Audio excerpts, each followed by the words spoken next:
I think a lot of people gravitate towards suburbs that are further away from the city because they tend to be a little more laid back and a little quieter.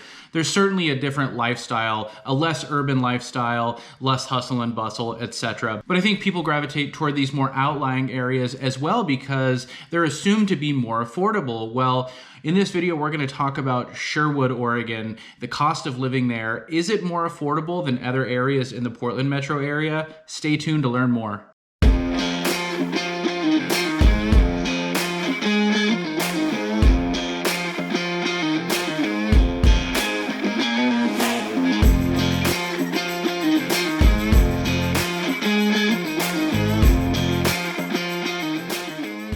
Hey, what's up everybody? This is Paul Clem with the Home Team Brokers coming to you from Portland, Oregon. And if this is your first time to the channel living in Oregon and you want to get more videos like this, make sure to hit the subscribe button and tap the little bell to get notified every time we drop a new video. And we've helped so many people relocate to Oregon and move to the Portland metro area. And as real estate professionals, we love to help with that process. So if that's you, give us a call, send us a text, shoot us an email, or click the link down below in the description of the video and schedule a Zoom call with us. Either way, we would love to help with your move to Oregon. Okay, let's talk about Sherwood, Oregon, and in particular, the cost of living in Sherwood. There's a lot of different criteria and categories that we'll cover in this video, from housing to entertainment, to taxes and down the line. Now, Sherwood is probably an area that tends to fly under the radar a little bit when people are relocating to the Portland metro area because it's a much smaller town, a much smaller suburb, and it's one of the more outlying suburbs in the Portland metro area as well. So Sherwood itself just has about 20,000 people. And a lot of the growth in terms of population growth that Sherwood has seen has really happened in the last 10 or 15, maybe 20 years. So it's an area that is growing rapidly. It is an area that has kind of a fresh new look to it. That is something that people are attracted to about it. It's also a town that lies furthest southwest in the metro area and right up against that urban growth boundary, which is something that we'll talk about later in this video. So those dynamics create definitely a different type of lifestyle, different type of area overall that, than you can get in a lot of other suburbs in the Portland metro area.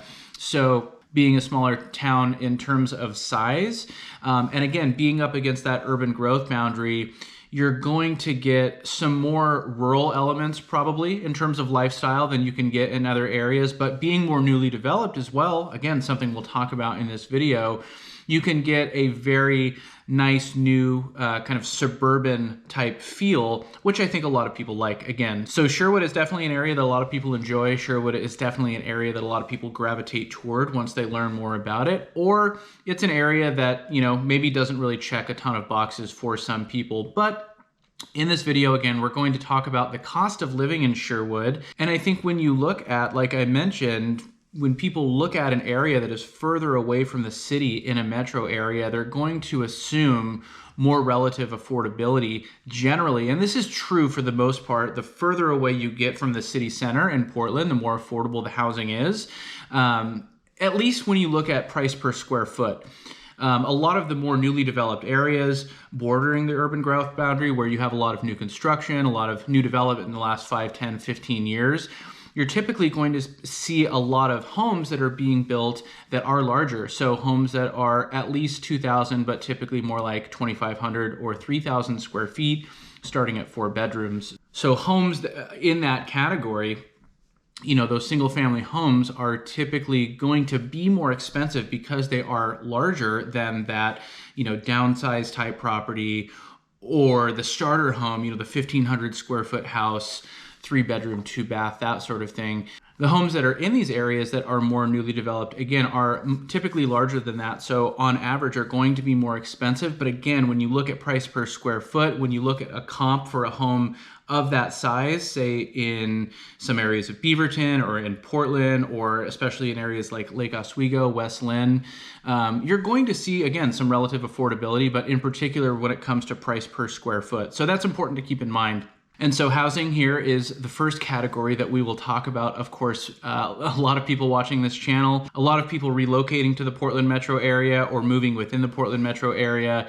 You know, they're looking at housing, they're looking at prices in particular, what they can get for their budget. So when we look at cost of living, housing is always going to be, or most often going to be, people's largest expense when you look at either, you know, what they're paying up front if they're paying cash, but probably more commonly if you're financing and you're looking at your monthly payment as far as your mortgage, your principal, your interest, your taxes, and insurance, your PITI. So in Sherwood, we're looking at a median sale price right now of $613,000. So that's a lot more than some areas of Portland. That's a lot more than Beaverton, which is Portland's largest and closest suburbs. And I think the dynamics that we discussed as far as new construction, and along with new developments too, you get a lot of nice new amenities, parks and sidewalks and walking trails, splash pads and things like that, great areas for families, nice, quiet, safe. All of those dynamics I think do lend to a little bit of a higher median sale price in an area like Sherwood. Again, that tends to skew a little bit more rural. In some areas, it's further away from the city center and it's a smaller population. In a lot of ways, in fact, it really feels like a small town more than, you know, just a run-of-your-mill suburb, you know, of a given metro area. So $613,000 is the median sale price right now. And really, when you look at the median sale price, that doesn't obviously paint the entire picture as far as what can you get for that. So what can you get for your dollar when you actually break some of this out? Well, in the last 6 months, the median sale price for a 3-bedroom home in Sherwood is $585,000. The median sale price for a 4-bedroom home is $725,000. The median sale price for a 5-bedroom home is $825,000. So when you start to break that out a little bit and actually look at what you're getting in these different categories, 3 beds, 4 beds, 5 beds, for the median sale price for a 3-bedroom home in Sherwood is more or less on par with, say, an area like Beaverton, for example. The 4-bedroom median sale price, little bit higher, just a notch higher, but if you look at the median sale price for a 5-bedroom home, you're looking at lower than an area like Beaverton, which is about $895,000, $900,000 median sale price for a 5-bedroom home. So again, when you start looking at dynamics like price per square foot and different metrics that play into this, I think your dollar can go a little bit further in Sherwood. The median sale price for a condo is $350,000. The median sale price for an attached home, or what we would consider typically to be a townhome, is $437,000.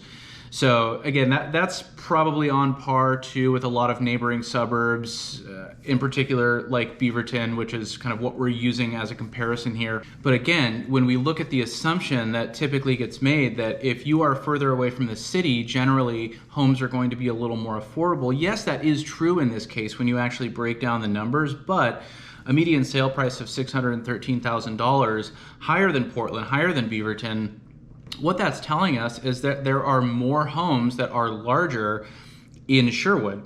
So it's all about what you get for your dollar, right? So in areas of Portland, for a 3-bedroom home, 1,500, 1,600 square feet, you could pay $700,000, $750,000, no problem in certain neighborhoods. Same as like Lake Oswego, even Beaverton to some degree. So it's all about what you get, and that's why we want to break down these numbers to really paint the picture as to what you're actually getting when you look at these median sale prices. So if you can come in, you know, and your budget is $600,000, $700,000, $800,000, you could get a 4 or 5 bedroom home, 2,500 square feet, 3,000 square feet, even larger potentially. All right, next on the list is the commute, which of course, auto expenses, typically a home's second largest expense, or maybe on par with food costs. But when we're looking at the commute and your day-to-day commute, if you are commuting and you're not working from home, but even if you do work from home and you're getting out and doing things and you're out and about a lot, you know, whatever it may be for entertainment or otherwise, if we're looking at Sherwood, again, it's a smaller area overall. So Sherwood itself is 5 square miles. So if you're talking about commuting within Sherwood, even if that's going to the grocery store, going out and doing things, for example, you're typically going to have a pretty quick drive. You know, everything is going to be within a 5 to 10 minute drive. So if you are staying put, most of the time, or if you're just kind of commuting or driving around Sherwood, you're not going to be spending too much on gas necessarily because it is such a, confined area. But when you start to zoom out a little bit, like I mentioned, Sherwood sits on the furthest southwest point of the Portland metro area. And so anywhere to the north, anywhere to the east, kind of up into these different suburbs or into Portland proper, you're typically going to be looking at a much longer commute, or as long a commute as really anywhere you can get in the Portland metro area. So Sherwood sits right on Highway 99, and Highway 99 runs really diagonally. It runs northeast and then southwest. So if you follow it all the way down southwest, you're going to hit like McMinnville, you'll get into Lincoln City. So you can get out to the beach pretty quickly actually from Sherwood, which is great. A lot quicker than some other areas in the Portland metro area. Just north on Highway 99, you have Tigard about 6.5 miles away. Tigard is a much larger suburb. I think it's about 12 or 15 square miles. There's closer to maybe 60, 70, 80,000 people that live there. So when you look at an area that big with a larger population, there's going to be more to offer in an area like that, at least more of a variety of grocery stores, restaurants, bars, other things that you would do for entertainment, parks, etc. So if you find yourself getting up into Tigard quite a bit, just know that 6-7 miles, maybe 10 or 15 minutes to really anywhere up into Tigard that you would go. You also have Tualatin just to the east as well. In fact, they're really kind of neighboring or touching borders.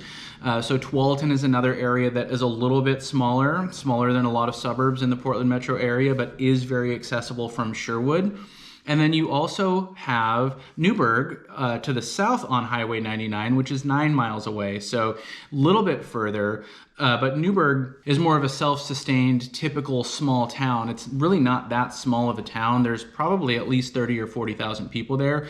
It's a relatively large area, but it is removed from that urban growth boundary. It's even further away from the Portland metro area and from Portland, downtown Portland, than Sherwood is. So you can also get north up into Beaverton by taking Roy Rogers Road, which is really actually a beautiful drive. You go through some undeveloped area.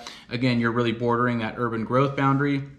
So you see some rural area, on that drive, and it's pretty scenic. And you can get up into Beaverton actually pretty quickly. You're not going to find a ton of traffic or a ton of stoplights on Roy Rogers Road getting up into Beaverton, but still it's, 15, 20 minutes depending on where you're going. Now, if you're traveling a lot by air, PDX, the Portland airport, is 28 miles away. And the Portland airport is really all the way north in northeast Portland, up onto the Columbia River. And again, Sherwood being pretty much as far south as you can get in the Portland metro area, that alone tells you that that's going to be a pretty long drive. 28 miles in and of itself is a pretty good drive, but you're probably going to be just about any time of day hitting traffic somewhere or multiple points of traffic along the way. And depending on what route you take, you can cut all the way over to I-5 and go north, or you can take Highway 99 all the way up into Portland and then go north from there. But when you look at your drive to downtown Portland, or a lot of areas in Portland proper, kind of this close-in Portland area, which is a very popular area for people in the Portland metro area to get out and do things, you're looking at 17 miles to downtown Portland from Sherwood. And that probably translates to at least 25 minutes, I would think, especially if you're taking Highway 99, because Highway 99 is probably one of the least convenient commutes or routes in all of the Portland metro area. Once you get down into Sherwood, you can find longer stretches of, uninterrupted highway, but especially once you hit Tigard and then all the way up into Portland, you're hitting a ton of stoplights. Even if you're not really hitting traffic and it's not rush hour, you're still going to be hitting a lot of stoplights. And the speed limit is 35, maybe 40 miles an hour. I think maybe up to 50 in some stretches, but you're going to be driving a lot slower than you would be if you were on, your typical highway or freeway. So not only is the commute less convenient in Sherwood, again, kind of depending on where you're going, but you are going to be doing more driving as well. So that is a factor to take into consideration. All right, next we'll talk about the entertainment costs. And again, this all comes down to lifestyle and what you want to be doing day to day, but Sherwood itself, not an entertainment hub, you know, by any means. Again, like we talk about with a lot of other areas around the Portland metro area, you're probably looking at getting into Portland, getting into downtown Portland or other parts of Portland to probably spend a lot of money when it comes to entertainment, when you're looking at events, sporting events, concerts, things like that, restaurants, breweries. Although, you know, from Sherwood up to Tigard into Beaverton and in surrounding suburbs, you do have some great breweries, great restaurants, things like that, where, again, you know, if you're going out to eat a lot, you're going to be spending more than if you weren't. So that goes without saying. But when you look at Sherwood itself, not a ton to offer as far as restaurants. It doesn't mean there's not great offerings there, but just a much smaller scale. And so less opportunity in your immediate area to get out and spend money. In fact, and I think with a lot of other suburbs in the Portland metro area, a lot of what you can do as far as entertainment and things that you can do to fill your time revolve really around getting outside, and whether it's going for a walk, going for a jog, walking your dog, going to the park. There's a lot of great parks. There's a lot of great walking trails. You have the Tualatin River National Wildlife Refuge, which is beautiful. You also have, like I was talking about, this more rural element where Sherwood itself is really surrounded by undeveloped rural area. So you have a lot of agritourism, in particular in the fall and in the winter. You have a lot of great pumpkin patches right there available to you, Christmas tree farms, things like that.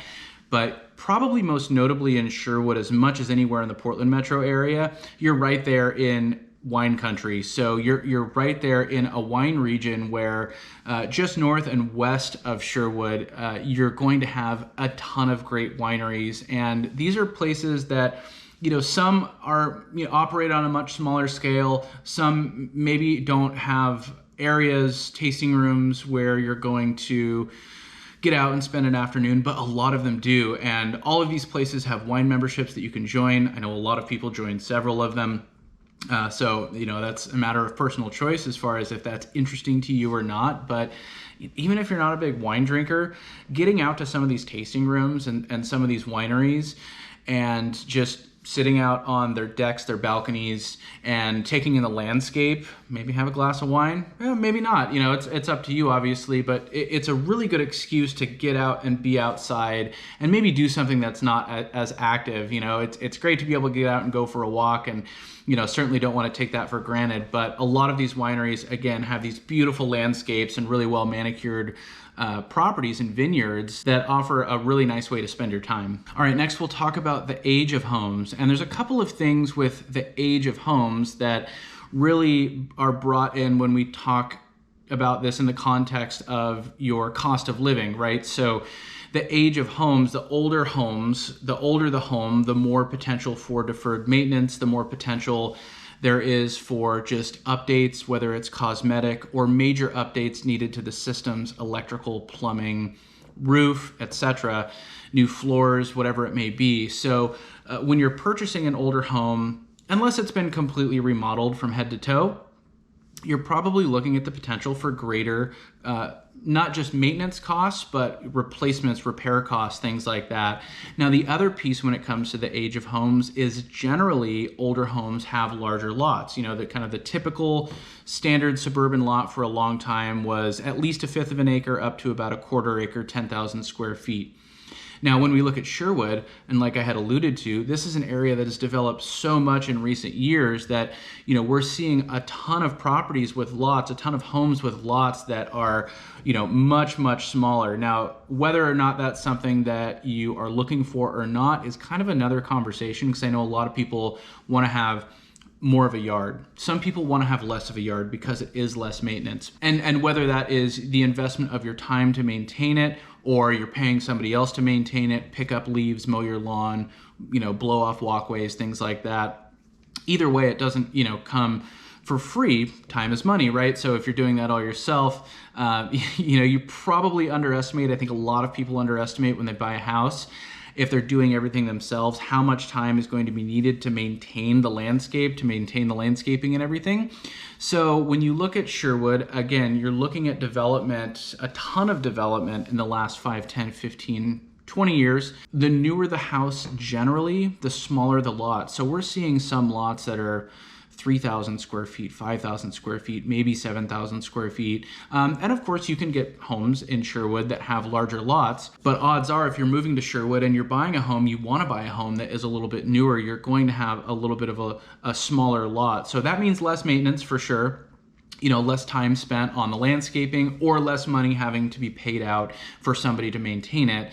And you're also looking at, with newer homes, less deferred maintenance, less issues with your systems or with the house overall, whether it's something cosmetic that you want to do as far as a remodel, or if it is major issues that, where systems just weren't maintained or cared for over the years, or things just get old and break down. But, to illustrate this, when we look at the age of the homes in Sherwood, from 1990 to the year 2000, the population grew 250%. From 1990 to 2020, the population grew from 3,000 people to 20,000 people. So the majority of the population in Sherwood grew. The majority of what it is really came to be just in the last 30 years. So that's going to tell you that most of the development for homes happened in the last 30 years. So you're looking at newer homes, smaller lots, so less maintenance with the landscape, less maintenance potentially with the home overall. Now, Sherwood was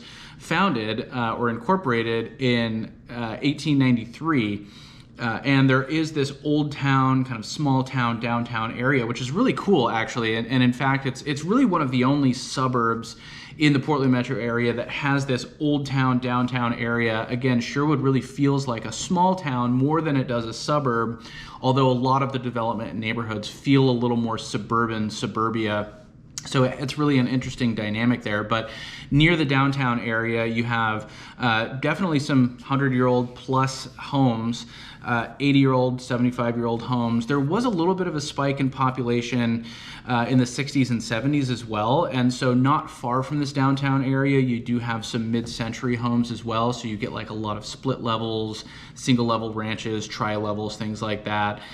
And going around these neighborhoods that do skew a little bit older in Sherwood, when you look at 100-year-old plus, or even 40, 50, 60-year-old homes in Sherwood, a lot of these neighborhoods are still very well kept. And just driving around and looking at homes, you can tell that a lot of these homes have been very well cared for. So again, the older the home, the more potential there is for issues, but it just depends on what you're inheriting, right? It depends on how well the previous owners and the previous owners before them and before them took care of everything. Okay, next we'll look at taxes. So Sherwood is in Washington County, so you're going to be under that tax jurisdiction in Washington County. There's not a set rate in Washington County for property taxes. In fact, that's going to be the case across all counties in Oregon.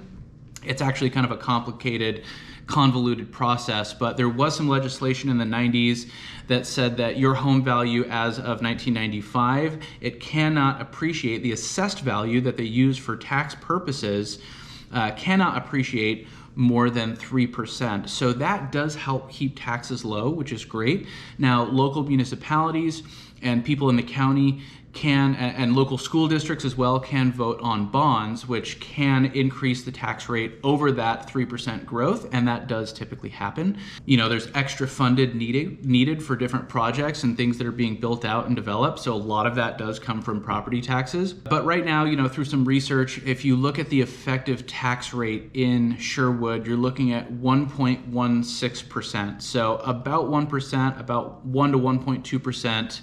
Of the assessed value, and then again you're going to get some additional bond measures that bring in tax revenue that ultimately you're paying into on top of that, and that breaks out in so many different ways. Again, school districts, water districts, etc.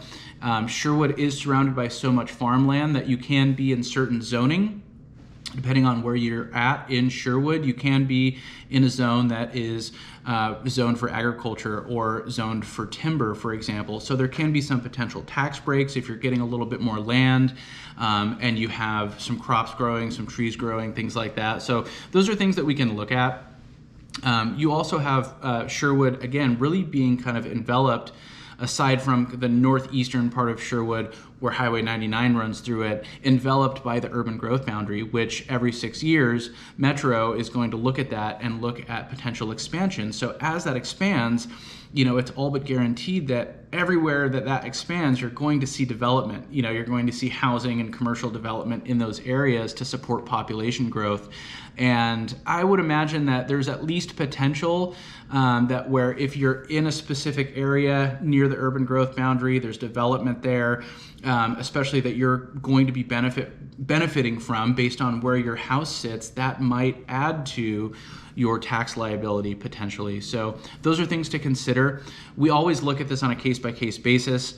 And luckily we have access to past tax records, so we can look at what the tax records were for the previous year. You can add 3% and reliably assume that that's going to be what the taxes will be for the year that you're purchasing the home or the following year that you're purchasing the home. So we can come into this with some reasonable reliability as far as predicting what your tax liability is going to be. But in general, in Sherwood, relative to Portland proper and Multnomah County in particular, you're going to be looking at lower property taxes on average, although Sherwood does skew a little bit higher than Beaverton, for example. So small variations, and again, I think property taxes there are going to be relatively low in the grand scheme of things, but certainly a big piece that adds to that monthly payment.